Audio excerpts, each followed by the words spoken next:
So as I was saying, for you guys out there, if I told you, I didn't mess up on my diet and have bumps and scrapes and some hiccups towards like the end, I'd be lying to you guys.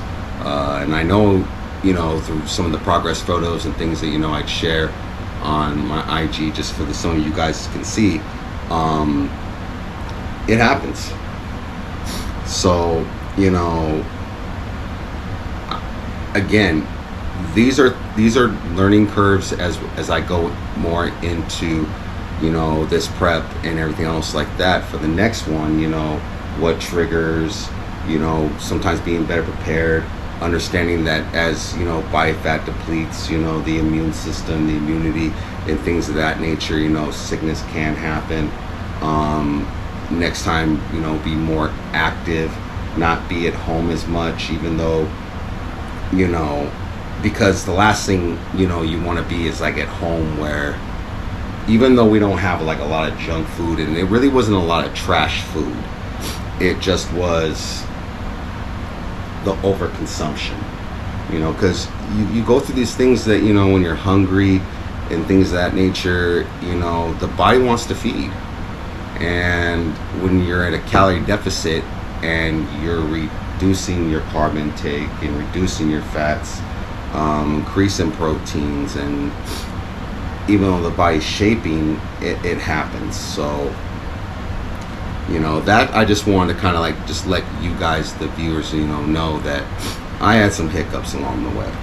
But to kind of go back into, preparing for the show and everything, this has been probably by far, because I had some struggles along the way, frustrations that I was saying, like, certain setbacks. Was it a different experience from the last show you were trying to compete in?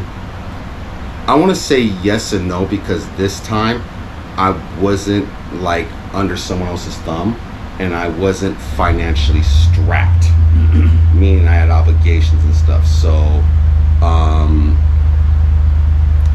I would say it was a little bit more easier this round on the financial aspect. Now, of course, towards the end, some stuff happened, and it is what it is. But that's neither here or there, you know what I mean? So shit happens, but I went through moments where I even thought about quitting. When my shoulder locked, things of that. I thought about giving up, but just this time around inside me, I put too much investment, too much time, and a lot of people, like my sponsors, Righteous Sports Nutrition, One More Rep, Rob, and you and other people who truly believe in me. I would be an absolute jackass at this point if I gave in to some of the bullshit that kind of goes on into the mind. Because, as I said, when you're prepping for competition, people like to think it's about the physical aspect of the sport. It's the mental. Being consistent on the food, the time schedule. I will say the difference though was when I was doing like the GAT sport, training small clients and doing the construction, I had somewhat normal hours. Now on this end, we're working pretty much the nightlife shift. So, and my brother has been here pretty much, even though there's times that we didn't work out because just certain protocols and required a little bit more to be a little more selfish, because this is a selfish ass sport, because it's about you. So, there's times where we couldn't always work out together, like kind of like we were getting, down to the knit and grit and we.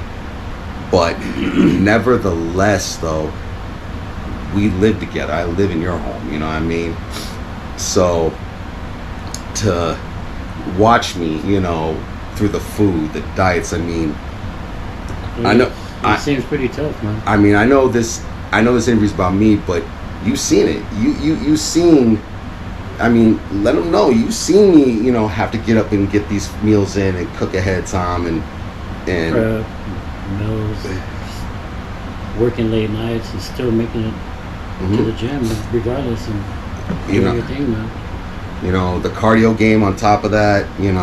So the prep itself, I'm glad that when I would tell you about certain things I thought about doing, you know, you decide a bit, you know, like, do I have to smack a motherfucker? Right. You're like, please don't make me bitch slap you. Exactly. I mean, you went in it, so you got to take it already. And that's another important thing, you know, going into this is I feel like I had unlike where I was in 2018, other than, you know, my coach then, Mike, and the few small people, like my sponsors, Righteous and One More Red.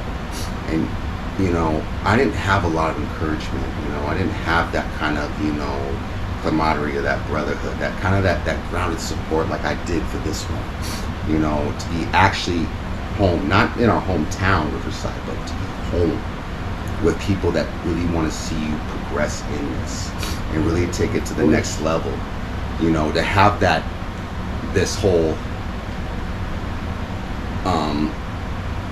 support group. So it's definitely, you know, it had its bumps and scrapes and it had the ups and downs, you know, to it, because, you know, me, of course, you know, telling you know, which surprises you, you know, the lack of confidence I really have, and the self-esteem, and always looking at everybody else, because yeah, this is a subjective sport. We're pretty much next to nothing, right, in our most vulnerable state, and we're being judged based on who's better, who's got the better detail, the better symmetry, the better lines, the better striations, the better overall complete package.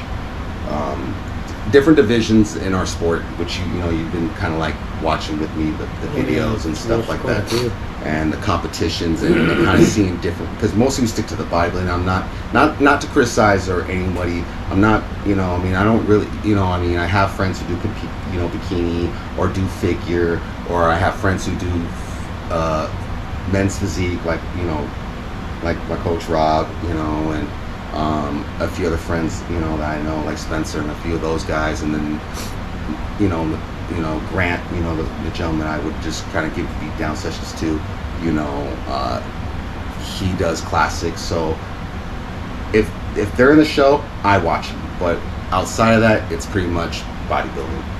That's kind of like where it sits.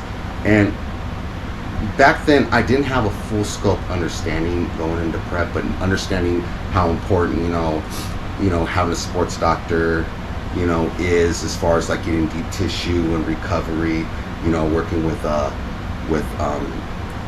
Joel. Sorry, my brain just went brain dead. Joel Mesa, Beast Mode Therapy, you know, getting hooked up with that guy through another fellow competitor, colleague, and works with Jeremy Scott, the guy I do podcasts and YouTube with, from time to time. I saw his post, him working with Jeremy, and not Jeremy, but Joel, and it's like, shit, you know what? I need to start doing that so I can start opening up a lot better, because when doing this, as long as I have, you know, I've developed restrictions. That's kind of how the lock shoulders. So, yeah, I went through an emotional coaster. You saw me. There's days I was fire, and there's days I was just like out of it, and there's other days you looked at me like, the fuck is your problem? So I have to say, like, I love this shit, dude. I mean, we're now down to the knit and grit. 3 days out from the show.